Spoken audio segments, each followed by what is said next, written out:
ఓం నమో రామదూతాయ. మనకు సుందరకాండలో చక్కనైనటువంటి శ్లోకము, మనం దాని అర్థం కూడా ఇప్పుడు తెలుసుకునే ప్రయత్నం చేద్దాం. సుందరే సుందరో రామ, సుందరే సుందరీ కథ, సుందరే సుందరీ సీత, సుందరే సుందరం వనం, సుందరే సుందరం కావ్యం, సుందరే సుందరం కపిః, సుందరే సుందరం మంత్రం, సుందరే కిం న సుందరం.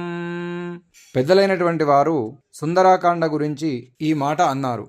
ఇది వాల్మీకి మహర్షి రచించినటువంటి శ్లోకం కాదట. రాముడు అతి సుందరుడు. సీతమ్మ గురించి చెప్పాల్సినటువంటి అవసరం లేదు. ఆత్మదర్శనం చేసినటువంటి యోగి స్వరూపుడైనటువంటి సౌందర్య రాశి హనుమంతుడు. ఆ అశోకవనమంతా కూడా సౌందర్యమే. లంకాపట్టణము చాలా సౌందర్యమైనటువంటిది. మంత్రము మహాసౌందర్యము. మరి ఈ సుందరకాండలో సుందరం కానిది ఏముంది అని మనం తెలుసుకోవాలి. సుందరకాండ తత్ అనేటువంటి పదంతో ప్రారంభమై తత్ అనేటువంటి పదంతోనే ముగుస్తుంది. తత్ అంటే పరబ్రహ్మము. సుందరకాండని ఉపాసన కాండ అని కూడా అంటూ ఉంటారు. పరబ్రహ్మాన్ని ఎలా ఉపాసన చేయాలో తెలిపేటువంటిదే ఈ సుందరకాండ. ఓం నమో రామదూతాయ.